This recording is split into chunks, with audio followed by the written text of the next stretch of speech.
Nang aprubahan ng Bicameral Conference Committee kahapon ang panukalang pondo para sa sektor ng edukasyon, kalusugan at agrikultura. Ayon sa Senado at Kamara, malinaw na ang budget ay nakasentro sa pangangailangan ng publiko. Kaya itong tatlong sektor ang naging prioridad nilang aprubahan. Natutuwa ho ako at kami dahil yung tema ng budget ng Senado ay halos kahalintulad na rin o tingin ko parehong-pareho na rin sa tema rin ng budget ng House of Representatives. Kami rin po binigyan ho namin ng malaking atensyon ang sektor ng edukasyon, malaking atensyon ang sektor ng public health at agriculture. I'm also very confident that we will be able to craft a version of the budget na talaga pong sumasalamin sa gusto pong mangyari ng ating mga kasamahan pareho po sa Kongreso at sa Senado. Dahil alam ko naman po, yun na rin po yung sinabi sa atin ng ating Pangulong Ferdinand Marcos Jr. noong SONA na sana mabigyan ng prioridad ang human capital development patungkol po sa edukasyon, agrikultura at kalusugan.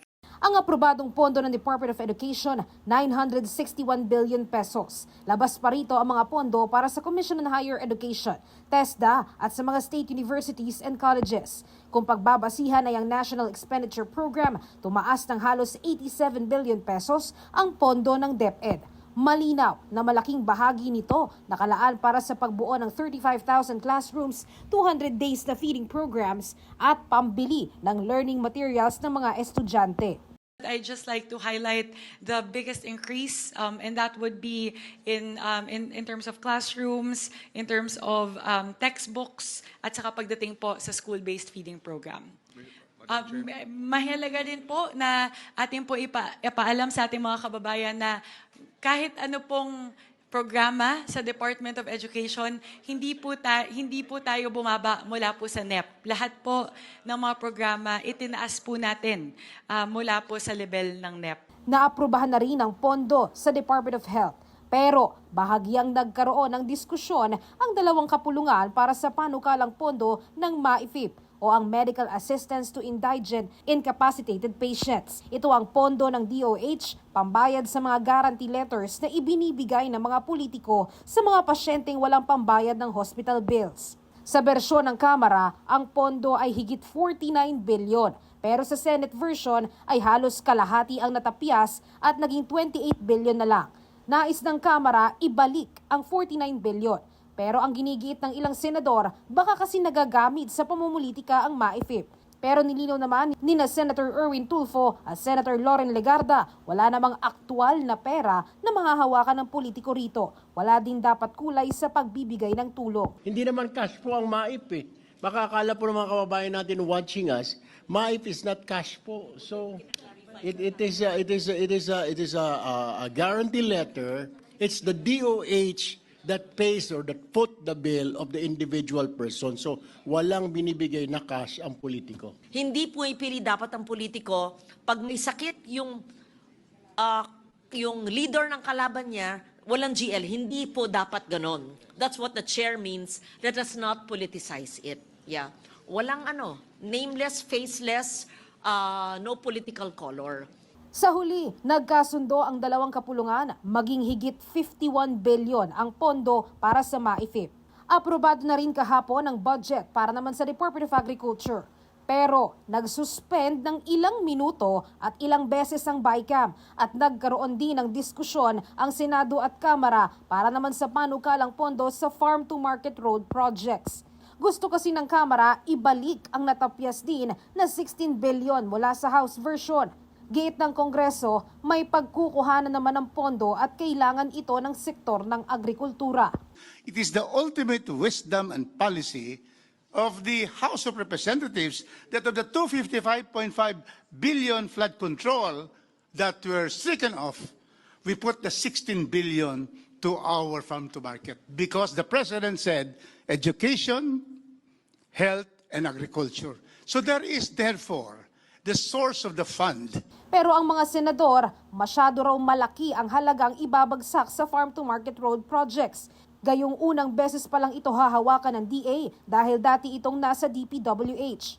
Matapos ang halos 2 oras, nagkasundo ang dalawang kapulungan gawin ng 33 bilyon ang pondo para dito. Pero may dagdag na safeguard sa implementasyon nito.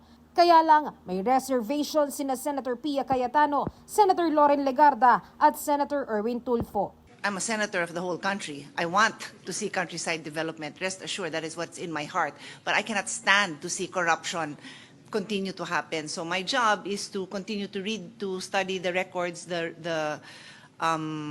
recommendations, and to really understand it. Because when I read DPWH statement, to be honest, I don't understand it. I don't understand what will happen to give me the assurance that I can tell the Filipino people that pumayag kami sa mga ganito dahil may assurance kaming naiintindihan ko. So kailangan ko intindihan, Mr. Chairman. I strongly feel that farm-to-market roads are needed but must not be distributed according to congressional districts, but must be distributed or implemented according to the need of the area, based on population, based on the land area, and others, not through politically divided districts. It's 33 billion, napakalaki pong halaga. I know, our farmers need this. Ang problema ho dito, yung mga tao, the people are watching right now, baka isipin, wala nga yung flood control dito naman ngayon sa farm to market. Ito po ang iisipin na dito naman magkakaroon ng problema. Lumipat lang from flood control dito ngayon sa farm to market, magiging source ng corruption. So, ang punto ko lamang, Mr. Chair, is like siguraduhin talaga natin na when we say na may mga safety measures or guards in place, na talagang kailangan ma-implement yung mga safety measures na yun. Pero kahit naaprubahan na sa BICAM ang budget ng DA at DOH, si Senate President Pro Tempore Panfilo Lacson, posibleng hindi raw pumirma sa BICAM report. Hindi siya sang-ayon sa ibinalik ng BICAM na pondo sa MAIFIP at sa farm-to-market roads na tinapyasan na nga ng Senado. Bukod sa hindi siya pabor sa pagbibigay ng guarantee letters, para sa kanya, hindi pa napag-aaralang mabuti ang pondo para sa farm-to-market roads. Magpapatuloy naman ang BICAM ngayong araw ng 3:00 ng hapon at tatalakay ng iba pang ahensya ng gobyerno. Posible itong ma-extend hanggang bukas, December 15. Luisa Erispe para sa Pambansang TV sa Bagong Pilipinas.